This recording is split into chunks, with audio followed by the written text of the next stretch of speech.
Hello.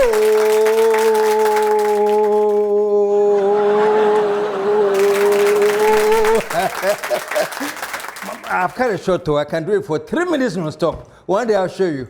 Anyway, welcome to TalkShop, where we tell it like it is and let the chips fall where they may. And as we say all the time, folks, truth crushed to earth shall rise again. And finally, the question we ask all the time, and the great answer you give us all the time, the question is, what time is it, folks? And your answer is, it is nation time. It is nation time. It's always good to be back so that we can shoot the breeze and think about building our nation. Before I start, let me say a big thank you to all of you who watch this program, who follow this program, and all your intelligent comments.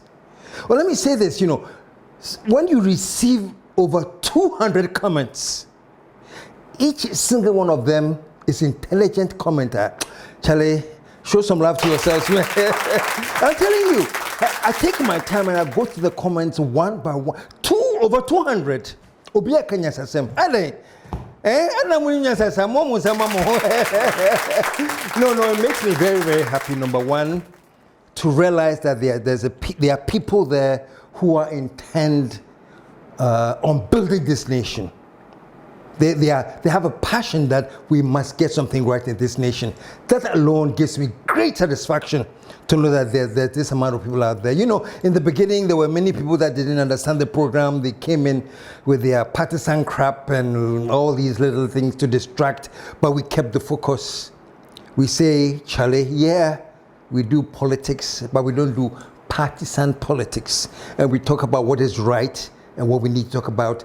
And gradually, when I read from the comments, I can get the understanding and I can get the impression that most of you are beginning to understand our line and you're following us. And once again, thank you, all of you, very, very, very much. All right. And one thing that I want to add today, I am, and this message is going to the people that I have labeled as the apostles of JANDAM. You, the apostles of JANDAM. Some people who have dedicated their lives to create and fabricate lies so that they can throw the lies out as propaganda to distract the cause of nation building. So to all the apostles of JANDAM, and you know who you are. I won't waste my airtime to mention your names. All you apostles of JANDAM, you know who you are. But the message for you today is this. You can keep doing all the JANDAM you want, but trust me, on this platform and on many other intelligent platforms, we shall suffocate your JANDAM with the truth. Somebody said, we shall suffocate your JANDAM with the truth, because it's gotten to the point where we don't allow propaganda to disrupt us from nation building. From whichever side, we won't allow it. So apostles of JANDAM, please be warned. Okay, now today, on the last episode, we talked about a march that was being planned. And it's a march that was being planned, and the theme of the march, allegedly, was to save our judiciary. Anyway, I don't want to comment on anything except to say that yes, people have the right under our constitution to march. People have the right to protest. The right to protest is guaranteed by our constitution. So even if you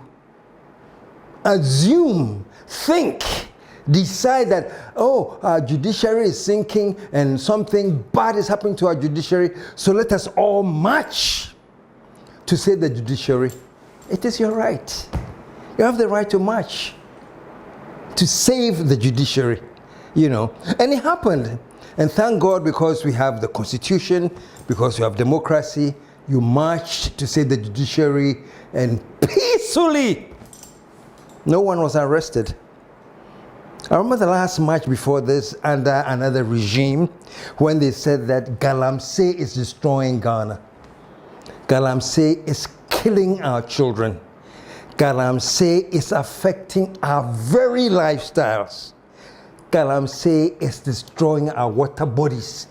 And when lovely, energetic youth of Ghana decided to take the streets to protest against Galamsey in this constitutional democracy, and the blessed judiciary that we have, when the youth decided to march, how many of them were arrested? Every single one of them, plus some elderly people, were arrested. They were thrown into jail. And they were remanded in jail by the advice of the Honorable Leonard Godfrey Dami. They were remanded in prison for what, 2 weeks? No bail. What is their crime? They say Galamsey is destroying Ghana. So they were going to protest, which should be, by the way, protected by the Constitution of Ghana. They have the freedom to protest. They were all arrested, jailed, they were detained, and they were remanded in custody for 2 weeks. Wasn't there a judiciary then? Didn't the judiciary need saving then? No, that was okay, you know. Now is the time that we have to rise up and save the judiciary. I'm not going to say much, and I'm not going to dwell much on this, because trust me, folks, you know something I said some time ago, and this was an advice that I gave on this show. I've given plenty of advice, so free. Somebody actually sent a comment that KSM, the problem is that your advice is free. That's why they don't take it. Was it charging you? Charge them for your advice. Let them pay for it. When they pay for it, they'll respect the advice. They'll take it, you know. That was just by the way. But somebody sent that comment. It's like, KSM, this free advice, you have to stop. Oh. But let me go back to what I'm saying, folks. I gave some free advice to the government. And I said, please, Mr. President, you won with a margin of victory that is unprecedented. No matter what anyone says, whatever, the point is this, and the fact is this: you won by a margin of victory that is unprecedented in this Fourth Republic. We are there. It's beyond anything that has happened in this Fourth Republic. So I was telling you, Mr. President, my free advice then to you and the current government was this: the hopes that Ghanaians had, the hopes that you instilled in Ghanaians, the hope that you impressed Ghanaians with, to the extent that they gave you a margin of victory that was unprecedented, means one thing: the expectations are high. That's what I told you. That was my advice. And so I say, stick with something Michelle Obama said some time ago, that when you're dang, those who are bent on distracting you will keep coming at you with all things. So the advice I give is that, listen to this: the margin of victory means that the people have accepted, said, Charlie, move forward and give us the change you're talking about. So my advice is that from now on, when your detractors go low, go high. I was quoting from what Michelle Obama said, was say, when they go low, we will go high. When someone is cruel or acts like a bully, you don't stoop to their level. No, our motto is, when they go low, we go high. And that's the best way in politics, I think, that you deal with the people. And I say it all the time. Politics, the essence of politics is all about how you can win the hearts and the minds of the people. That's how you win elections. As simple as that. Many politicians know, but more common sense. And the politicians in common sense know that what I'm saying is true. That if you want to win somebody's vote, first of all, make sure you capture their hearts and their minds. When you have heart and their mind, you have their vote. So that's what I was saying. When they go low, go high. It's only when you go high that eventually you capture the hearts and the minds of the people. So don't you know, normally in Ghana, you know, every time I joke about this, when we're in secondary school and somebody gets angry with another person, he says, "Sure, now can someone go Jimmy?"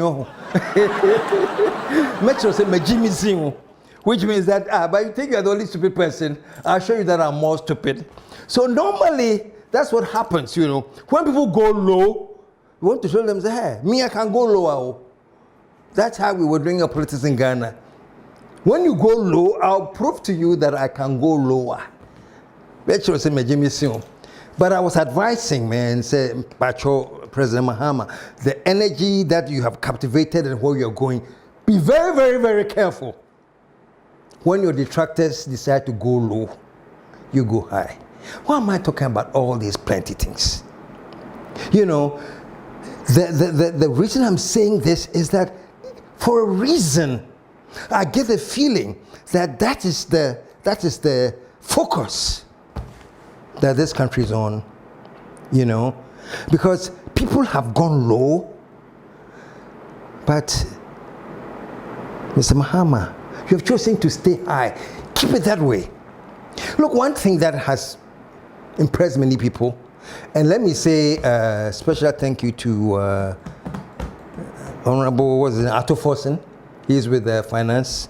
Okay. You know, well, within 4 months after the budget, always suddenly we are realizing that the depreciation of the cedi has somewhat been slowed down.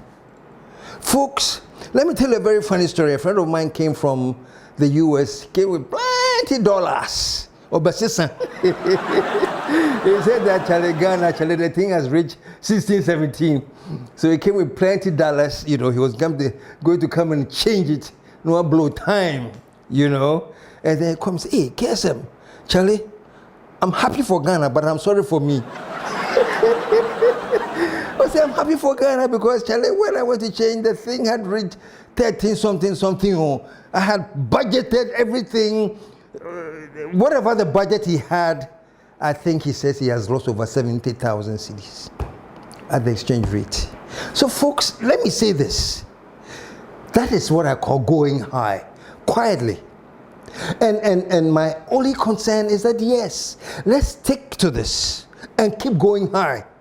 You know, and I'm very, very happy that Atto Forson hasn't had a press conference or a lecture series to announce what he has done to whatever is happening that is keeping this. I am just hoping that if it is anything that he's doing to keep the sanity of the city, Mr. Atto Forson keep doing it and do more. You know, that's what I mean. Oh, when people are going low, go high.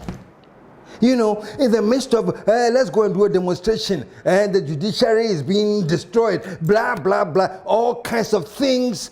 Quietly, as we have never seen before, our cedi is appreciating. And let me tell you something, folks. Whenever a currency starts appreciating, the first thing you know about that is that the confidence of the people in the economy is on the rise.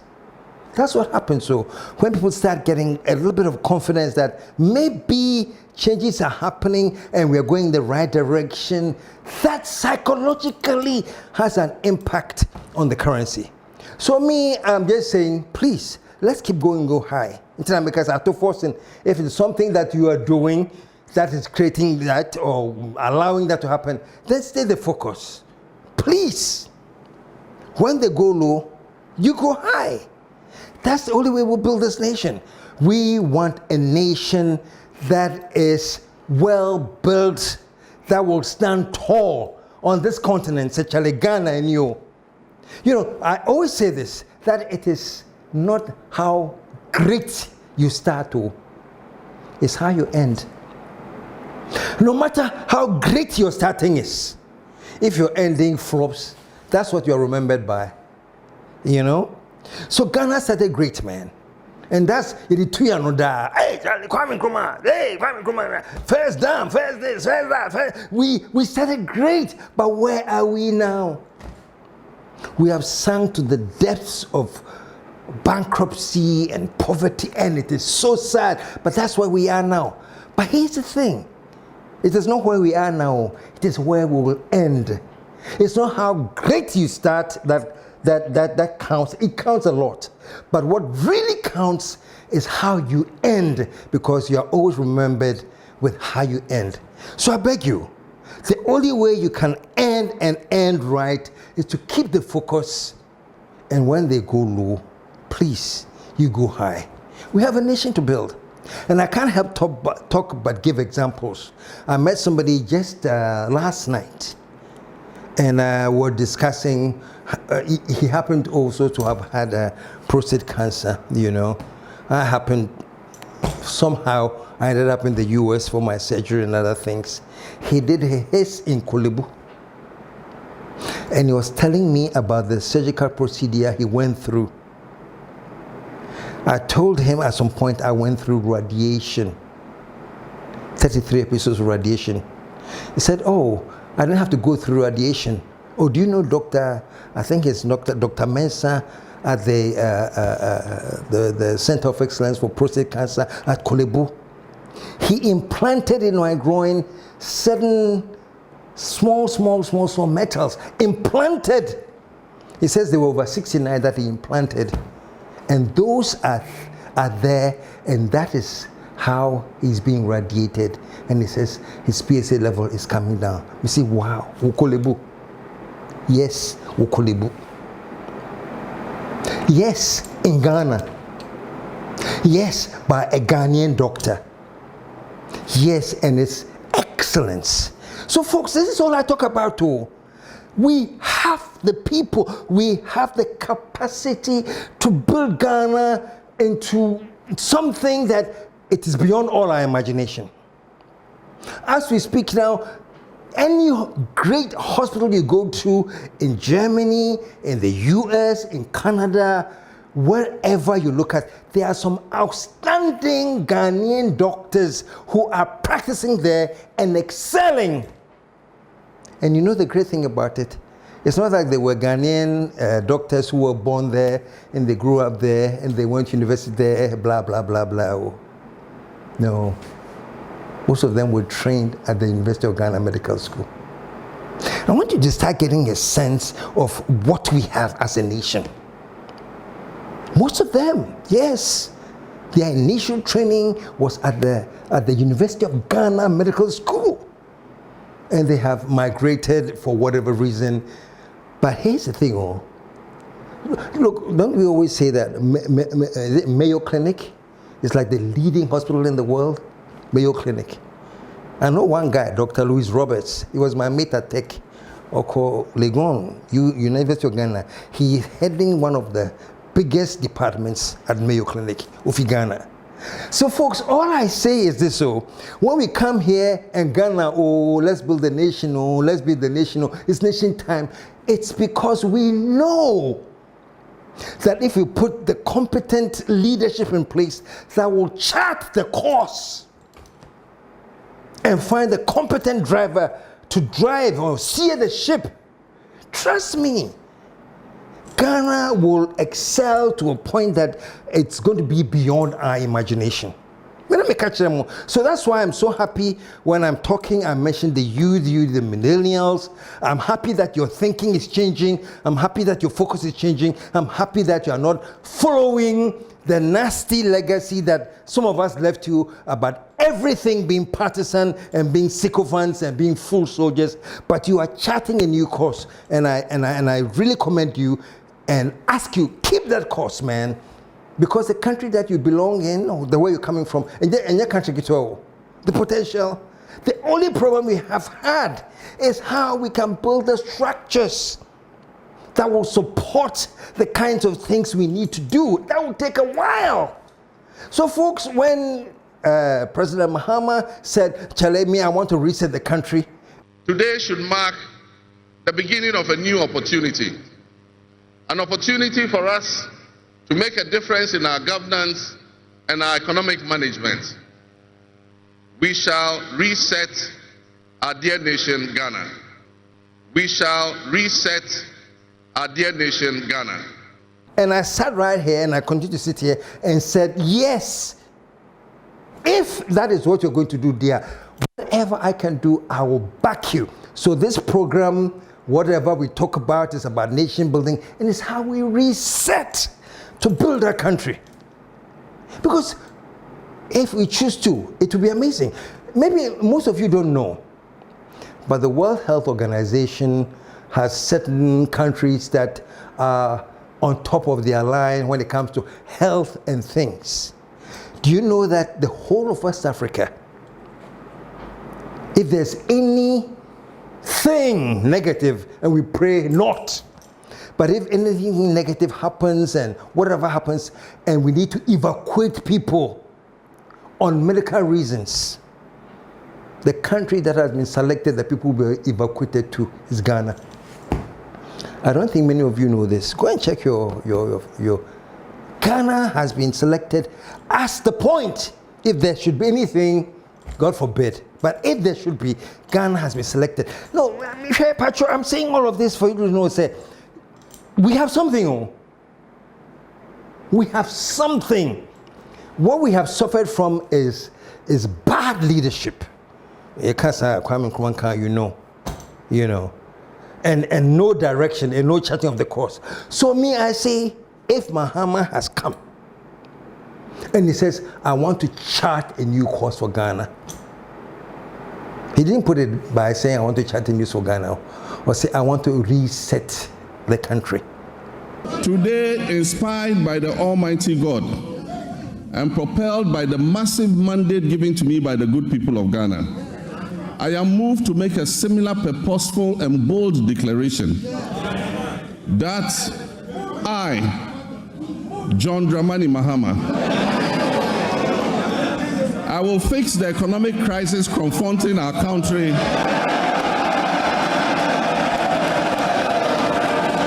and reset it on a path of growth and prosperity. And he's actually focusing on that. Yes, then let's back him. What is so difficult? I don't care what party you are. It's not about the party anymore. Where we are at as a nation, it's about the nation. And the nation, if you have a leader that says, I am focused on the nation, then back him. When it gets to a point where we realize, you are lying, you are not focused on the nation, then we reject you. But I am very, very confident, very, very confident that he's serious. Man, what happened recently? The president has launched a code of conduct for all political appointees.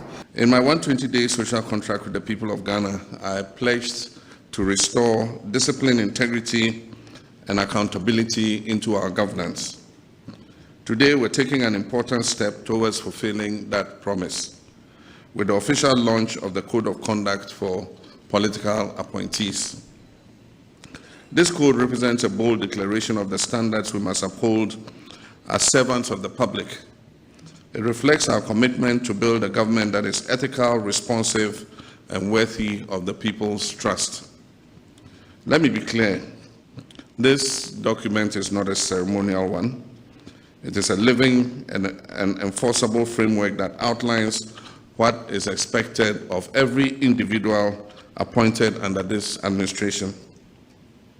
Though the document often uses the term minister, it applies broadly to deputy ministers as well, to presidential staffers, to chief executive officers and their deputies, to members of the Council of State, to board members, and other political appointees within the executive arm of government. And I include myself. It applies to my vice president, myself, the president, the chief of staff, the executive secretary, all advisors. All of us are bound by this code of conduct. This is a government of shared responsibility, and there will be no sacred cows. Why do we need a code of conduct? Because we must build a new political culture, one that is rooted in transparency, humility, and ethical leadership. Ghanaians deserve leaders who serve with honor and put the public interest ahead of their personal gain. This code is designed to guide our actions and decision-making and to make clear the consequences that will happen when we fall short. Now let me highlight a few key principles and provisions of the code. All political appointees must serve the public with integrity and impartiality, must place the national interest above their personal interest, must avoid misuse of office or state resources, must declare and manage any potential conflict of interest, must eschew opulence, be accountable for every cedi or public money you spend, and be humble in service, measured in language, and respectful to citizens at all times. You are not in office to wield power, you are here to serve the people of Ghana. The second is conflict of interest. Any situation that creates a conflict between your personal interest and your official duties must be avoided or disclosed. This includes holding stakes in companies that deal with government or with your ministries, using insider knowledge for your personal benefit, awarding contracts to entities that are connected to yourself or your close family. If you're a dormant partner in any business engaging with the government, even outside your ministry, you must disclose it in writing to this office. Not through a telephone call, not through a relative, you must submit an official declaration. Failure to do so will result in disciplinary action. Number 3, interest of friends and family. Public perception matters. You must avoid making decisions that benefit your relatives or your close friends. You must not recommend them for contracts or appointments. If your actions give even the appearance of bias, you compromise the integrity of your office. Number 4, gifts and hampers. We all know our cultural fondness for gifts, but we must now draw a clear line between appreciation and influence. Appointees are prohibited from accepting gifts or favors, especially from companies or individuals with interest in governmental decisions. If a gift is received during an official engagement and its estimated value exceeds 20,000 Ghana cedis, it must be declared. And upon leaving office, the gift must be surrendered unless expressly permitted to retain it by the President. As for hampers and gift items, no government funds, including internally generated funds, are to be used to purchase or distribute hampers. The only exception is modest gifts to staff as a reward for excellence or retirement. For government entities that must distribute hampers or gifts as part of their corporate commercial policy, express permission for the budgeted expenditure must be received from the Office of the Chief of Staff. Ministerial travel. All official or unofficial travel outside Ghana must receive, and the word is prior approval, from the Chief of Staff's office. And after each official trip, a report must be submitted on the trip, and any impressed retired within 14 days after your return. Where government is footing the bill, the trip must be necessary, it must be budgeted for, and aligned with national priorities. Retroactive approvals will no longer be entertained. Prohibition on purchasing state assets. No political appointee under this administration is permitted to purchase state assets, whether land, vehicles, shares, or buildings, directly or indirectly. If you attempt to do so and you are found out, your appointment will be terminated. We are here to protect the national interest, not to help ourselves to the national purse. Sanctions for violation. The code sets out consequences for breach, public apology, from public apology to reprimand, to suspension, to resignation, or ultimately termination. Let me assure you that these sanctions are not cosmetic, they will be enforced. And I will not hesitate to act firmly and decisively, no matter who is involved.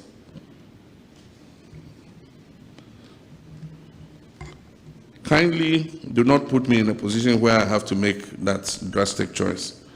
Because when it comes to protecting the integrity of this government, I will not compromise. Ladies and gentlemen, what we launched today is more than a code. It is a declaration of intent. It is the foundation of a new ethos in public service, one that values ethics over expediency, duty over indulgence, country over self. We're here to serve and will serve with honor. They are all supposed to declare their assets. All ministers, deputy ministers, all appointees that are related to the executive arm of government are supposed to declare their assets. Not only that, he's giving them the ultimatum on when all assets to be declared, and has actually said that any appointee of his who does not declare his assets will lose the appointment.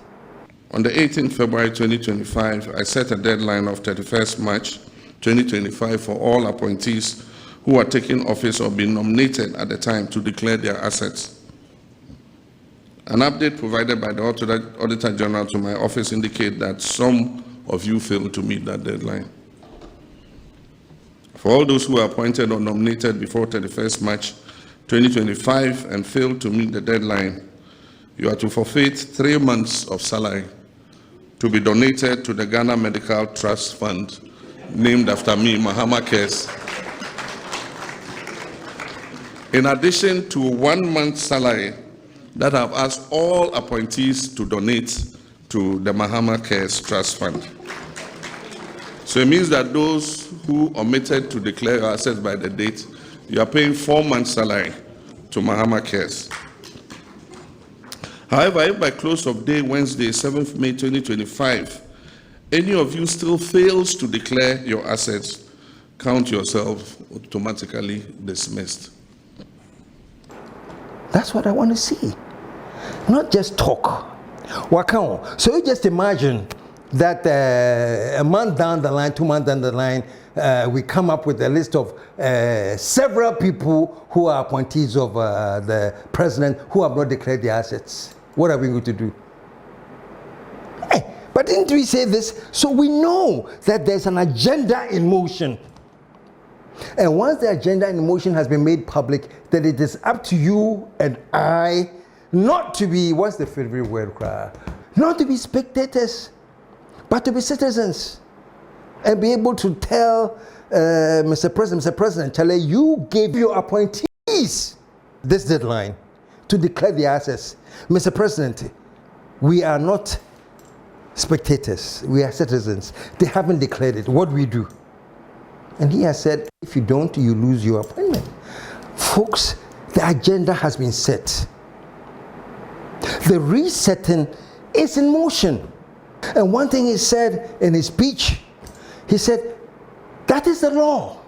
And he says, nobody is above this law. Or say, he himself as president, he is not above the law. That's what I said last week. The vice president is not above the law. His ministers, deputies, all the appointments, he said none of them are above the law. It is a living and enforceable framework that outlines what is expected of every individual appointed under this administration. Though the document often uses the term minister, it applies broadly to deputy ministers as well, to presidential staffers, to chief executive officers and their deputies, to members of the Council of State, to board members, and other political appointees within the executive arm of government. And I include myself. It applies to my vice president, myself, the president, the chief of staff, the executive secretary, all advisors. All of us are bound by this code of conduct. Because we must build a new political culture, one that is rooted in transparency, humility, and ethical leadership. Ghanaians deserve leaders who serve with honor and put the public interest ahead of their personal gain. He said that they should realize that they've been appointed to serve and not to lord their positions. No. Sometimes some of the words we say, either we our minds sink or you listen to the show. The same words I was using. That look, getting a position is not to come and lord yourself over people. Getting a position is coming to serve them. So I'm happy. The president has said that's what we're here to do. He has declared his assets. And I think I heard that 2 cars that have been given to him, he has declared them and just willed it to the state. The state should take over the cars as the property. Something has started, folks. Whether you like it or not, something has started, and it is up to you and I and the media to make sure that we can tell the truth and continue this agenda. No matter how low that detractors will want to go, he's going high. He's declared his assets. He's warned all his appointees, declare your assets. And you and I have to be the policeman to make sure that that happens. Cars that were given to him, he has declared and given to the state. I mean, it makes a difference, man. Mahama Care. Personally, I'm not too thrilled about the name because it sounds too much like a copycat of Obamacare. But Mahama Care. I would have preferred something like Ghana Care, something. But that's not the issue. He has established Mahama Care. This is going high. Folks, when they go low, go high. You know? I mean, whether this is just a show, a facade, whatever you want to say it is, fine. But for him to say, I've declared this Mahama Care and 6 months of my salary is going into that, hey, it is worth something. Initial projections suggest the fund will require approximately 3 billion Ghana cedis annually over the first 3 years. And as was said, the main source of finance is going to come from the NHIL, the uncapped portion of the NHIL.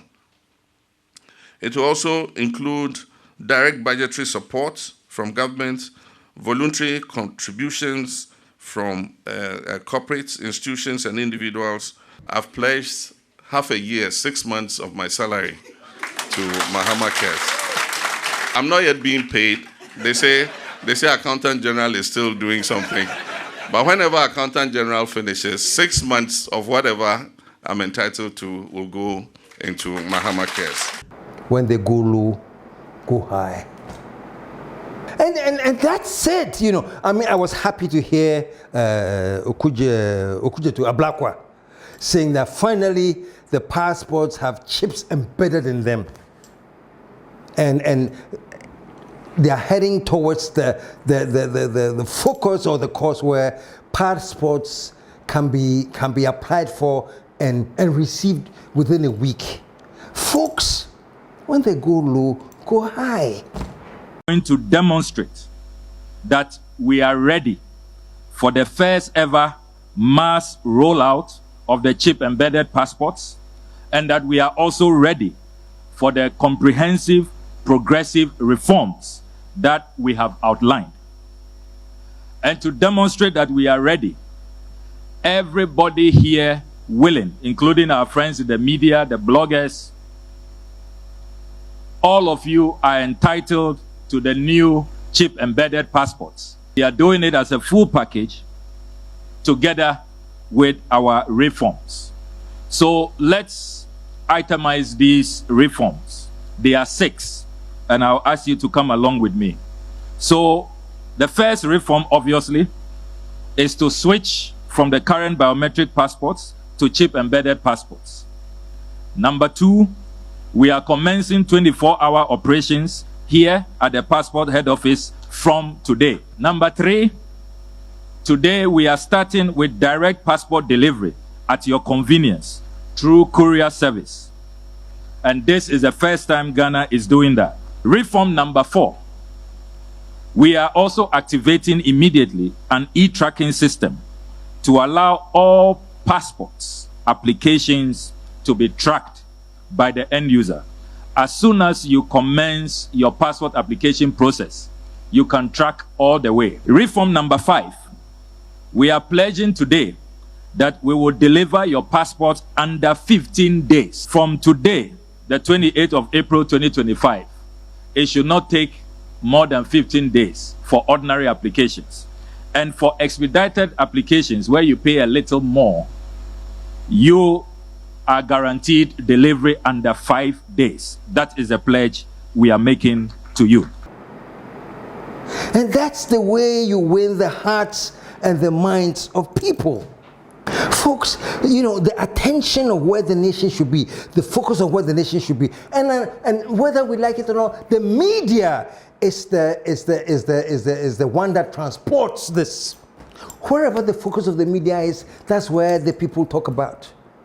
So when the media is focused on JANDAM, we talk about JANDAM. When the media is focused on progress, we will talk about progress. Look, I want to see headlines that the city is appreciating. Talk about it. Talk about Mahama Care for whatever it's worth. Talk about it. Talk about the appointees have been told to declare their assets. Talk about it. Talk about the positive things that are happening now. In the midst of so much negativity and difficulty, there are some positive things happening now, and it is up to us in the media to highlight it and rally people around this. You know, so all I wanted to do today, and by the way, a quick announcement, Traore, I want to do a show called I Stand with Traore, but that's the next show, you know, and I know I've announced this, and I know I read your comments, and there were a few comments that were reminding me that this show there, KSM, we are waiting for it. So trust me, it will come. And so that will be the next show. But folks, I am today talking about when they go low, please go high. You know, the fact is that you have to chart a course, and you have such an overwhelming victory in terms of people support that please, the change you are promised, we are giving you a vote because we want that change. Ghana needs to reset. We want to reset. We want the discipline. We want the structures that will make Ghana the Ghana that is supposed to be. And that is all I'm saying. We will make Ghana the Ghana that it is supposed to be. I've been to many African countries, you know, on many visits, some places I stayed, whatever. But I'm telling you, there's no country I have been to in Africa, from my own observation there, that beats Ghana. Charlie, the peace, the hoto. And this is all without having solid structures, though. This is all including our lawlessness and our recklessness. So I'm saying, imagine if we can actually fit this lawlessness, if we can actually fit this recklessness, and build the nation that I'm talking about, that we are all dreaming about, with a mindset change. Trust me, Ghana will be like no place here on this earth.